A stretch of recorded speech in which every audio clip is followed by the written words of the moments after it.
Magandang hapon guys, nandito tayo sa Red Rocks Hot Spring dito sa Valencia, Dumaguete. So maganda dito guys, maligo na ako, tapos na akong maligo. Yun, Red Rock kasi pula yung mga bato dahil sa sulfur. At syempre mainit talaga guys. Dito ang nila, yung reception yata. Dito kami nagbabayad kanina. Okay, tapos punta tayo guys. Pasyal tayo para makita nyo ang kabuuhan, okay, ng spring na ito. Para hindi sayang yung oras, yung panahon natin, di ba?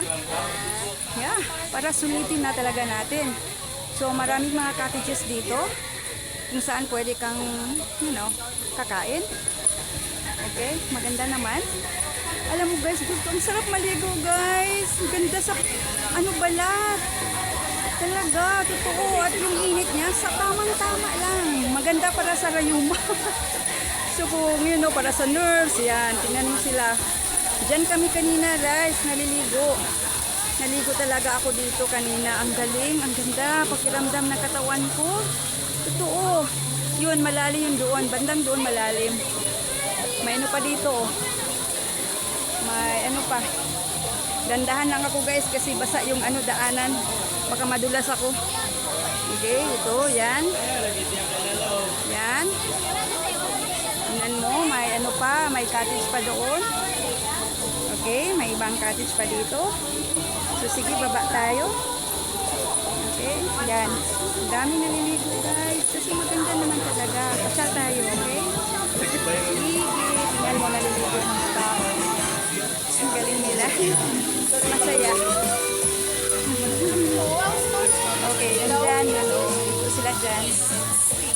Yan. Gandang magtampisaw. Alam mo guys, gusto ko buong araw ako dito maliligo lang.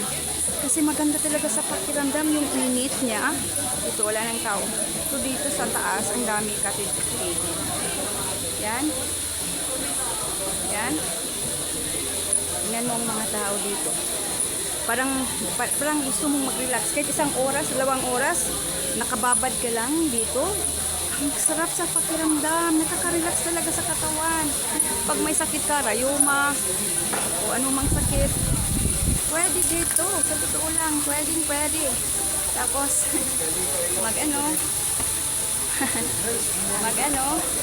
mo. Okay, kanina dito kami, mas dito, hindi siya malalim. Para sa mga bata siya. Okay, sige. So, alis na tayo. Punta na tayo. Pabalik na tayo para makita ang kabuuan. Dito rin kami nagtanghalian, ha? Nag-order kami kasi gutom na. So, pagkatapos kung maligo, tanghalian. Yan. Yan. Yan, dito tayo. Dito tayo banda. Dadaan. Okay, dandahan lang. Baka mahulog tayo. Makaligo tayo ng 2 beses. Mahirap na. Ayoko na kasi napagod na. Pero maganda ha. Hindi na ako Yan. Yan, doon. Ganda doon. Para siyang tingnan mo. Yan, ganda. Yan, maraming mga tao dito. Yan. Yan. Yan. Yan guys. Yan. Okay, sulit. Sulit ang oras ko dito. Sulit yung binayad ko. Dahil maganda yung tubig kasi mainit, sulfur, minerals. Okay guys, hanggang dito na lang. Sa sunod na pasyalan ulit. So, huwag kayong magkalimot mag-subscribe ha. Hit ang notification bell para ma-notify kayo ng kung mayroon akong bagong vlog. Okay? At sama-sama tayong mamasyal. Salamat! Paalam! Ingat!